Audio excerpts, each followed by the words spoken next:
नमस्कार, आप देख रहे हैं न्यूज़ 18 बिहार झारखंड। मैं हूं आपके साथ कोमल झा। आज बात करेंगे आपके किचन की। त्योहारों के सीजन में चीनी की मिठास थोड़ी कम हो गई है क्योंकि चीनी की कीमतों में भारी उछाल हुआ है। दिल्ली के बाजारों में तो महज एक पखवाड़े में चीनी की खुदरा कीमत करीब 17 से 20 रुपए प्रति किलो बढ़ गई है, जिसका सीधा असर अब आम जनता की जेब पर पड़ रहा है। मनी कंट्रोल की रिपोर्ट की माने तो चीनी की कीमत पिछले एक महीने में करीब 10% तक बढ़ चुकी है और रिकॉर्ड लेवल पर पहुंच गई है। चीनी की बढ़ती कीमत का असर आम ग्राहकों पर भी दिखाई दे रहा है। उपभोक्ता मामलों के मंत्रालय के आंकड़ों की माने तो 18 अगस्त को देश में चीनी की एवरेज रिटेल कीमत 52.30 रुपये थी। एक साल पहले इसी अवधि में ये कीमत 46.34 रुपये प्रति किलो थी। यानी सालाना आधार पर अगर कीमतों पर नज़र डालें तो चीनी की कीमत करीब 13% बढ़ गई है। बढ़ती कीमतों के बीच अब केंद्र सरकार भी सक्रिय हो गई है और चीनी के स्टॉक को लेकर नियमों को और सख्त कर दिए गए हैं ताकि इसकी कालाबाजारी ना हो सके। सरकार के नए आदेश के मुताबिक अब एक महीने में 10 मीट्रिक टन से ज़्यादा चीनी का इस्तेमाल या कारोबार करने वाले डीलर 15 दिन से ज़्यादा का स्टॉक अपने पास नहीं रख सकेंगे। नया नियम 1 सितंबर से लागू होगा और 30 नवंबर तक ये जारी रहेगा।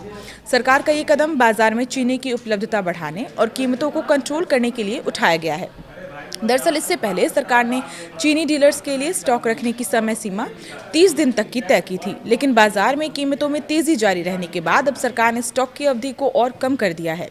अब सवाल है कि चीनी के दाम अचानक इतने क्यों बढ़ गए।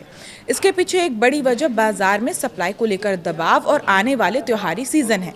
अगस्त से नवंबर के बीच देश में चीनी की मांग आमतौर पर बढ़ जाती है। रक्षाबंधन, गणेश चतुर्थी, दशहरा और दीपावली जैसे त्योहारों के दौरान मिठाइयों और मीठे पकवानों की खपत बढ़ती है। ऐसे में बाजार में पहले से चीनी का स्टॉक रखने की जरूरत भी बढ़ जाती है। चीनी की सप्लाई को लेकर एक और चिंता गन्ने की फसल से जुड़ी भी है। कुछ इलाकों में बारिश कम होने और मौसम के सूखा रहने से गन्ने की फसल प्रभावित हुई है और इसका असर आने वाले सीजन में चीनी के प्रोडक्शन पर भी पड़ सकता है। आपको बता दें कि सरकार इससे पहले भी बाजार में चीनी की उपलब्धता बनाए रखने के लिए कदम उठा चुकी है। अब नए आदेश के बाद 15 दिन की सीमा लागू हो जाएगी, यानी बड़े स्तर पर चीनी का इस्तेमाल या कारोबार करने वालों को ज़रूरत से ज़्यादा स्टॉक अपने पास रखने की अनुमति नहीं होगी। सरकार की कोशिश है कि चीनी बाजार में उपलब्ध रहे और जमाखोरी जैसे हालात ना बन सके। फिलहाल चीनी की बढ़ती कीमत ने आम आदमी की रसोई का बजट ज़रूर बिगाड़ दिया है, लेकिन सरकार की नई स्टॉक लिमिट से बाजार में कीमतों के नियंत्रण में कितनी मदद मिलती है ये तो वक्त ही बताएगा। आज के लिए इतना ही। देखते रहिए न्यूज़ 18 बिहार झारखंड।